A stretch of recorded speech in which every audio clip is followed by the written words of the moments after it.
정용화 씨, 가수이자 배우고 지금 뭐 실시간 검색어에도 이제 네. 올라 있고 나이 드신 분들은 혹시 좀 잘 모르실 수도 있을 것 같은데 젊은 층에서 상당히 인기가 있는 사람인데 검찰에 소환됐는데 미공개 정보 이용이라고 합니다. 미공개 정보 이용이 뭐 어떤 겁니까? 예, 자본시장법에서는 여러 가지 이제 시세를 조금 조정하거나 주가를 조작할 수 있는 것들에 대해서 불공정한 이제 거래라고 보고 있는 것들이 있습니다. 그 중에 하나가 미공개 정보를 이용하는 건데요. 정영화 씨 같은 경우에는 자신이 소속되는 소속사의 직원이죠. 직원이, 그러니까 자신이 소속되어 있는 회사의 직원이 미공개 정보, 예를 들면 주식의 시세에 영향을 미치는 정보, 여기서 말하면 유명 연예인을 곧 영입할 거다라는 정보를 영입이 되면 주가가 그렇죠, 오르겠죠. 예상을 할 수 있잖아요. 그래서 내부 정보를 이용해서 시세 차익을 얻는 이런 것들을 금지하고 있는데 이 조항에 위반된 혐의로 현재 수사를 받고 있습니다.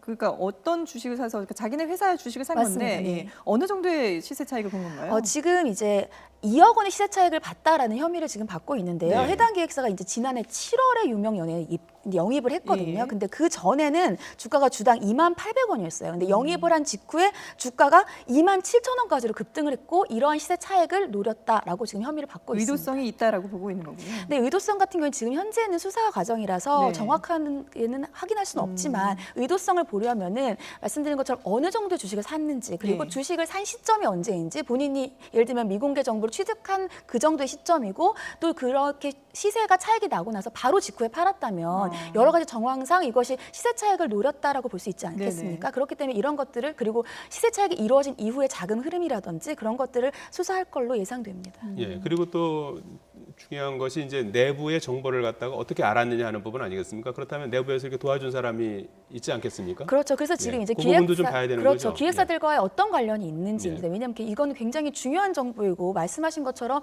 주식에 굉장히 많은 실제로 7,000원 가까이 급등했기 때문에 영향을 예. 미칠 수 있는 중요한 정보거든요. 그래서 예. 보통 이런 정보들은 극비이고 실제로 그러니까 발생하기 전까지는 알리지 않습니다. 근데 예. 그렇다면은 핵심에 있는 그 회사 내부의 사람이 어떤 식으로 이것이 유출됐는가, 유출했을지 가능성도 봐야 되고 정영화 씨가 어떻게 이러한 정보들을 취득했는지도 봐야 되기 때문에 그런 것들도 수사할 예정으로 알고 있습니다. 예. 근데 이번 일에 정용화 씨뿐만 아니라 좀 다른 사람들도 연루돼 있을 가능성이 있다면서요? 그래서 지금 현재 동료 연예인 한 2~3명 정도가 비슷한 혐의로 지금 시세 차익을 얻은 정황을 추가로 포착했다고 해요. 그러니까 내부에서도 지금 어떻게 이러한 미공개 굉장히 중요한 정보죠. 정보가 흘러나갔고 흘러나간 사람들이 어떻게 어느 정도의 여러 명이 어느 정도의 주식을 매수했는지를 다 파악해야 되기 때문에 현재 추가 2~3명에 대한 정황도 입수한 상태입니다. 예.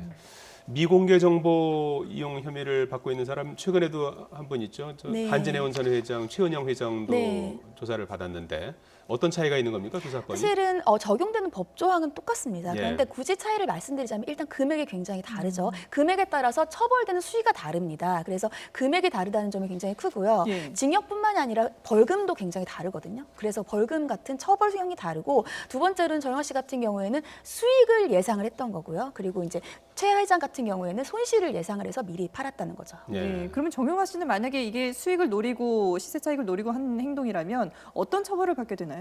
지금 2억 원의 시세 차익을 받았거든요. 예. 금액에서도 차이가 있는데 지금 2억 원의 시세를 받았다라는 혐의가 그대로 인정이 된다면 10년 이하의 징역 그리고 본인이 얻었던 이익의 3배까지 벌금도 물 수 있습니다. 2억을 시세 차익을 노렸으니까 그럼 6억까지도 내야 그렇죠. 되는 거군요. 네. 예, 잘 들었습니다. 최단비 변호사였습니다. 잘 고맙습니다. 들었습니다.